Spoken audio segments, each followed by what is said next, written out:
Hello friends, my name is Karunanidhi and as you all know that GSS Academy Dehradun is one of the best coaching for geology preparation. And the managing director of GSS Academy Dehradun is Pallavi Kumari. Pallavi Didi once told me to make a motivational video for geology aspirants. So I am here and I'll share my views with all of you. I completed my BSc, MSc and 1 year PG diploma from Banaras Hindu University. And during my MSc, I have qualified CSIR JRF examination. I passed out MSc in 2018 and in that year I also gave GATE examination and I was called for ONGC interview. I went for interview but at that time I was not focused for ONGC interview. So when the result came out, my name was not in the merit list. But when I saw my marks, I was really very disappointed because I was borderline case. And बहुत कम margin से मेरा selection उस बार ओ में नहीं हो पाया. But I was happy that I am having JRF, so I can enroll myself in PhD. So I enrolled myself in PhD, and when I joined PhD, the scenario was totally changed. And initial day, the schedule was very hectic, and I have to read so many research paper regarding my PhD. So in November 2018, I decided that I will appear for GATE examination next year. So I was having only 3 months because आपको पता है कि fab में examination होता है gate का हर साल. सो I decided कि I have to do preparation. But सबसे अच्छी चीज़ ये थी कि मुझे पता था कि 2018 में मैंने क्या क्या गलतियाँ की हैं. तो आई प्रॉमिस्ड माई सेल्फ कि I will not repeat that mistake again. So as you all know that कि गेट की को क्वालिफाई करने के लिए सबसे बेस्ट चीज़ ये है कि आपका न्यूमेरिकल पोर्शन बहुत स्ट्रांग होना चाहिए. So I started preparing in November 2018 and मैंने सभी पोर्शन पे काफ़ी अच्छे से वर्कआउट किया. एंड न्यूमेरिकल पोर्शन मेरा पहले से स्ट्रांग था तो मैंने थोड़ा उसको और बढ़िया से करने की कोशिश की.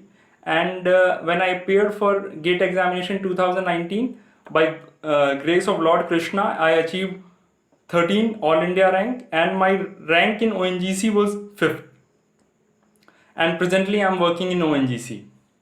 So friends, सबसे बड़ी बात मैं आपको ये कहना चाहता हूँ कि आपको अपने कंफर्ट जोन से बाहर निकलना पड़ेगा. जब अगर आप किसी भी एग्ज़ाम में सक्सेस चाहते हैं तो आप अपने कंफर्ट जोन से बाहर निकलिए. बिकॉज 2018 में I was in my comfort zone कि ठीक है चलो मेरे पास PhD मैं कर सकता हूँ. I was having so many options. But 2019 में मैंने अपना एक ही ऑप्शन रखा है कि मुझे सिर्फ गेट क्वालिफाई करना है और ONGC जाना है. तो when I came out from my comfort zone तो सक्सेस मुझे मिली. एंड मैं सबसे बड़ी बात ये है कि मुझे ऐसा लगता है कि सभी जो भी जियोलॉजी एस्पिरेंट हैं उनको अपने ऊपर एक प्राइड करना चाहिए. Because take pride that you are a geologist. Because geologist is the only person who unravels the things of past starting from origin of universe. And हमारे जो प्रोफेसर हैं हमारे BHU के प्रोफेसर राव, वो हमेशा कहते हैं कि geology is not a single subject, it is combination of all type of sciences. हम यहाँ फिजिक्स भी पढ़ते हैं एज अ जियोफिजिक्स, केमिस्ट्री भी पढ़ते हैं, हम बॉटनी जियोलॉजी भी पढ़ते हैं क्योंकि उसके भी एस्पेक्ट जैसे पैलियोंटोलॉजी में. तो हम लोग हर साइंस के हर डिसिप्लिन को कहीं ना कहीं हम पढ़ते ही हैं जियोलॉजी में. And as you all know that India is a developing country, तो we have to focus on our infrastructure. तो इंफ्रास्ट्रक्चर के लिए रॉ मटेरियल चाहिए. एंड कहीं ना कहीं जियोलॉजिस्ट का बड़ा रोल है. बिकॉज जब तक जियोलॉजिस्ट एक नया इकोनॉमिक डिपॉजिट नहीं सर्च करेगा और मतलब आपको पता है कि क्या कहते हैं ब्रिजेस में और जितने भी उसमें हैं तो उसमें भी जियोलॉजिस्ट का बड़ा रोल है कि कहाँ हमें ब्रिजेस का कंस्ट्रक्शन करना है, क्या कैसे कैसे हमें बिल्डिंग मटेरियल यूज़ करने हैं, तो उसमें भी जियोलॉजिस्ट का रोल होता है. तो मैं आपसे यही कहूँगा कि पहले आप अपने ऊपर एक प्राइड करें कि you are a geologist. And geology में mainly 2 type of patterns are there for examination. अगर देखेंगे एक तो ऑब्जेक्टिव रहता है और एक सब्जेक्टिव रहता है. तो सब्जेक्टिव का सबसे अच्छा ये है कि आप जीएसआई के लिए जाएं, बिकॉज जीएसआई में आपको 5 एग्जामिनेशन सब्जेक्टिव टाइप देने पड़ते हैं, उसके बाद आपका इंटरव्यू होता है। आजकल एक पैटर्न चेंज हो गया है कि पहला एक प्री होगा, जो बच्चे प्री में क्वालिफाई होंगे उनको रिटन के लिए बुलाया जाएगा, और जो रिटन के लिए क्वालिफाई करेंगे उनको इंटरव्यू के लिए बुलाया जाएगा। तो आपको पता ही है कि जो एमसीक्यू बेस्ड ऑब्जेक्टिव है वो हो चुका है, और काफ़ी बच्चे सक्सेसफुल हुए हैं नेक्स्ट एग्जामिनेशन के लिए। तो उनके पास एक अच्छी अपॉर्चुनिटी है, बिकॉज जीएसआई में अगर आप जाते हैं तो you will be a class 1 gazetted officer. तो बट मेरे हिसाब से मेरा अपना पर्सनल व्यू है कि मेरे को एमसीक्यू जो क्वेश्चन टाइप जो पेपर होते हैं वो मुझे ज़्यादा इजी रहते हैं, बिकॉज उसमें 3 आवर्स में you can write your story, आप अपनी कहानी लिख सकते हैं, मतलब you can be successful. But GSI में थोड़ा 5 एग्जाम देने पड़ते हैं और उसमें आपको डिटेल राइटिंग लिखना पड़ता है, तो वो मेरे हिसाब से थोड़ा टफ हो जाता है। तो पहले आपको ये भी पता होना चाहिए कि आप किस एग्जाम के लिए सुटेबल हैं। जैसे डोनाल्ड एलन ने एक बात कही थी कि one can do anything but not everything, तो उस पर आप फोकस कीजिए। कई लोग होते हैं जो एक से ज़्यादा एग्जामिनेशन क्वालिफाई करते हैं, बट मेरे हिसाब से आपको ये पता होना चाहिए कि आपके लिए सुटेबल एग्ज़ाम कौन सा होगा। और जैसे एमसीक्यू में आप देखें तो एमसीक्यू पे बेसिस पे आपका बार का एग्ज़ाम होता है और आपका गेट का एग्ज़ाम है।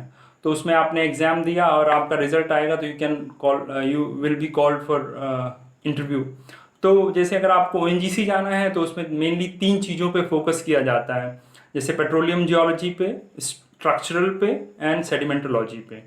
तो गेट का भी एग्ज़ाम हो चुका है, रिजल्ट आ चुका है। तो जो भी बच्चे क्या कहते हैं ओएनजीसी के लिए जा रहे हैं तो उनके लिए मैं ये कहूँगा कि इन तीनों चीज़ों पे आप फोकस कीजिए।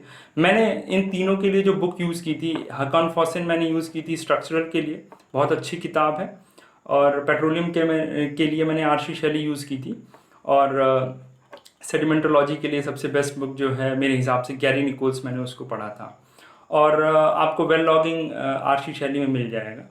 और अपार्ट फ्रॉम दैट आप जिस भी ऑर्गेनाइजेशन के लिए जा रहे हैं उसके बारे में आपके पास अच्छा अंडरस्टैंडिंग होना चाहिए कि ऑर्गेनाइजेशन कब बना था, उसकी मेजर फाइंडिंग्स क्या हैं, और क्या उसका लास्ट ईयर में उसका क्या प्रॉफिट रहा, और कौन कौन सी नई डिस्कवरी उसने की। ये सब आपको पता होना चाहिए किसी भी ऑर्गेनाइजेशन में आप जा रहे हैं। जैसे जीएसआई में जा रहे हैं तो उसके बारे में, बार्क में।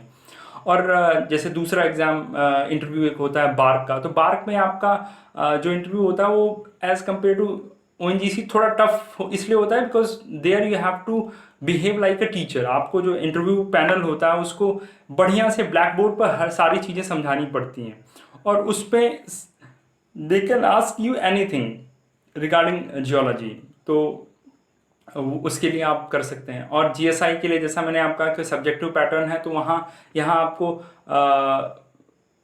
अपनी रिटन स्किल को काफ़ी अच्छा करना पड़ेगा, और आप अच्छी बुक्स को कंसल्ट कर सकते हैं अपना नोट्स बनाने के लिए। और मैं आपसे ये कहूँगा कि अगर कोई बुक्स आपने पहले से पढ़ रखी है तो उसी को दोबारा पढ़ना ज़्यादा सही रहेगा। जैसे एक है कि लिमिटेड रिसोर्स मल्टीपल रिवीजन वाला जो कॉन्सेप्ट, अगर आप उसको अपनाते हैं तो आप डेफिनेटली सक्सेसफुल होंगे। और मैंने देखा है कि काफ़ी बच्चे बहुत लोगों से सजेशन लेते हैं और कंफ्यूज हो जाते हैं। तो मैं उन लोगों के लिए यही कहूँगा कि सुने सबकी, करें अपने मन की, क्योंकि मेरा पर्सनल बिलीफ ये है कि only your self motivation can drives you to achieve great success in life. आपका अपना जो कॉन्फिडेंस है, मोटिवेशन, वही आपको ड्राइव करेगा। अगर आप मतलब सजेशन लीजिए, बट जो आपको परफेक्ट लगता है आप उस पर काम कीजिए।